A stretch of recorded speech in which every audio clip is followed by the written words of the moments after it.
এই সৈনিক তার কুকুরটাকে নিয়ে সেনাবাহিনীর ট্রেনিং করার জন্য চলে আসে, কিন্তু তখন একজন অফিসার সেই কুকুরটাকে দেখে ফেলে। এজন্য সে অনেক রেগে তাদের সবাইকে বলতে শুরু করে, সত্যি করে বলো এই কুকুরটা কার?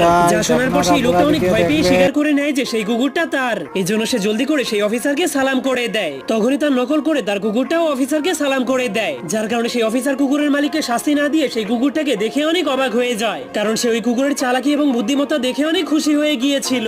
এই জন্য সে ওই লোকটাকে তার কুকুরটাকে নিজের সাথে রাখার অনুমতি দিয়ে দেয়, যার ফলে এরপর থেকে সেই কুকুরটাও আর্মিদের সাথে ট্রেনিং নিতে শুরু করে। তখন কুকুরটা কিছুদিনের মধ্যে আর্মিদের মতো হাঁটা এবং আর্মিদের মতো কোনো নড়াচড়া না করে দাঁড়িয়ে থাকাও শিখে যায়। এমনকি সে 5 কিলোমিটার দৌড়ানোর পর আর্মিদের মতোই কাঁটাযুক্ত তারের নিচ দিয়ে পার হয়ে যেতে পারতো। আর সে গুলির আওয়াজ এবং বমের আওয়াজকেও একদমই ভয় পেত না। প্রতিবারই শুটিং প্র্যাকটিস করার পর সে নিজে গিয়ে নিশানার কাগজগুলোকে নিয়ে আসতো, যাতে করে সৈনিকেরা নিজেদের পারফরমেন্স দেখতে পারে। কিন্তু অফিসার যখন সেই কুকুরটার সাথে কথা বলছিল, তখন সে জানতে পারে তাদের দেশে ভয়ঙ্কর যুদ্ধ শুরু হয়ে গিয়েছে। এজন্য কুকুরটা তার মালিকের সাথে